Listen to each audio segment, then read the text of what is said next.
Anti corruption court نے منظور کر لی ہے اور فالس اینڈ فریولس کیسز ہیں جی ان کے خلاف. اب جو دوسرا نیب کا کیس ہے وہ 128 کلومیٹر لمبی روڈ ہے جو کہ موٹر وے اور جی ٹی روڈ کو کنیکٹ کرتی ہے اور اس میں ہماری لاکھوں کی جو آبادی ہے جہلم ضلع کی پی ڈی خان کی اور ملحقہ اضلاع جو کشمیر کے ہیں یا نارتھ کے جو جی ٹی روڈ پہ واقع اضلاع ہیں.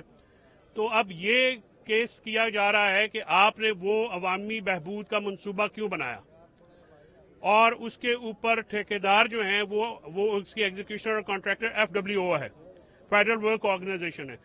اس کا نوٹس جو ہے مجھے بھی بھیجا گیا تھا، کسی بلکہ مجھے نہیں بھیجا گیا کسی اور کو بھیجا گیا اور اسلام آباد ہائی کورٹ نے نوٹس کے اوپر ایکشن لے کے سسپینڈ کیا اور اس کے اوپر نیب کو انہوں نے جواب طلب کیا ہوا ہے. ایف ڈبلیو او کا وہ ٹھیکہ ہے اور 128 کلومیٹر لمبی روڈ ہے. عوامی بہبود کے منصوبے بنانے پہ الیکٹڈ لوگوں کو اگر نیب کے نوٹس ملنے ہیں تو بسم اللہ 100 دفعہ کریں. فیصل بھائی یہ بتائیے گا کہ کیا فواد چودھری صاحب اب الیکشن لڑنے جا رہے ہیں؟ جیل سے فواد صاحب کو لڑنا پڑا جیل سے بھی لڑیں گے انشاءاللہ. پہلی کوشش اور یہی ہے کہ وہ باہر آ کے لڑیں گے اپنی سیٹ سے، بالکل وہ الیکشن لڑیں گے بھی اور ان کے الیکشن جو ہے وہ ہم جتائیں گے بھی اور انشاءاللہ وہ اپنی سیٹ کو اپنے لوگوں کی جس طرح خدمت انہوں نے کی ہے، جس طرح ترقی کا سفر ایک آغاز انہوں نے کیا تھا. دیکھیں ہمارے علاقے میں بہت زیادہ ترقیاتی کام ہوئے ہیں لیکن جس طرح پی ڈی ایم کی حکومت آئی، پی ڈی ایم کی حکومت نے آ کے وہ منصوبے بین کیے. اس میں ہسپتالوں کے منصوبے تھے، روڈ کے منصوبے تھے. اب اور الیکشن لڑیں گے یہ آپ کو سرپرائز دیں گے. آپ بتائیں نا سر آپ سرپرائز کیا وہ کیا آپ حتمی نتیجوں پہ جلدی کیوں پہنچتے ہیں؟ نہیں انہوں نے کہا ایک ہوتا ہے غیر حتمی نتیجہ، یہ غیر حتمی نتیجہ یعنی وہ نہیں ہے. اچھا آخری بات یہ بتائیے ہاں نہیں میرا نہیں خیال. بہرحال وہ گھر کی بات ہے، میں میڈیا پہ ڈسکس نہیں. لیکن وہ سوشل میڈیا پہ ضرور ڈسکس کر رہی ہیں آپ کو کہ وہ دیکھیں پریشان ہیں، وہ ہوتا ہے کوئی نہیں. فواد چودھری نے باقاعدہ آپ سے متعلق لکھا کہ وہ آپ کے خلاف عدالت جائیں گی. وہ یار بات یہ ہے کہ وہ پریشان ہوتی ہیں. وہ بہن میری کر لیں گے، وہ بڑی بہن کر لیں گے، گھر میں بیٹھ کے کریں گے، آپ کے ساتھ تھوڑی کریں گے. آپ تو الیکشن ہی لڑ رہے ہیں. میں تو وکیل ہوں یار، میں تو وکالت ہی کرنا چاہتا ہوں. اچھا تو یہ بتائیے گا کہ الیکشن میں کیا آپ کو لگتا ہے کہ سابق چیئرمین پی ٹی آئی حصہ لیں گے جس طرح سے ان کا کیس بڑھ رہا ہے آگے جا رہا ہے؟ دیکھیں پاکستان تحریک انصاف یا جو بھی جماعت نون لیگ کو ٹف ٹائم دے گی، جو کینڈیڈیٹ آزاد حیثیت میں بھی ان کو ٹف ٹائم دیں گے. ان کو یہ واک اوور جو ہے وہ دینے کے لیے نون لیگ کو انہوں نے جیل میں رکھا ہے. فواد صاحب کا کیا قصور ہے؟ صرف یہ قصور ہے کہ وہ الیکشن آج لڑے تو ہینڈز ڈاؤن جیت جاتا ہے. صرف اس وجہ سے اس کو پابند سلاسل رکھا ہوا ہے نا، اور اس کا کیا گناہ ہے؟ ٹھیک ہے. اور اسی طرح نہیں وہ جو بھی بات ہے جہانگیر ترین صاحب کا یا کسی کا بھی بات ہے، بات یہ ہے کہ اگر آپ نے یہ بات کرنی ہے تو آپ ایک حتمی آپ نے اگر الیکشن اس طرح سے کروانے ہیں اس الیکشن کو مانے گا کوئی؟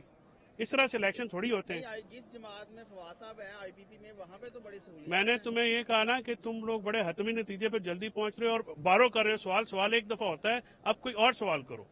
ٹھیک ہے، میں تمہارے سوالوں کا میں ویسے نارملی آج کل میڈیا پہ آتا نہیں ہوں کیونکہ مجھے پتا میرا بھائی جیل میں اس کے سختی نہ شروع ہو جائے.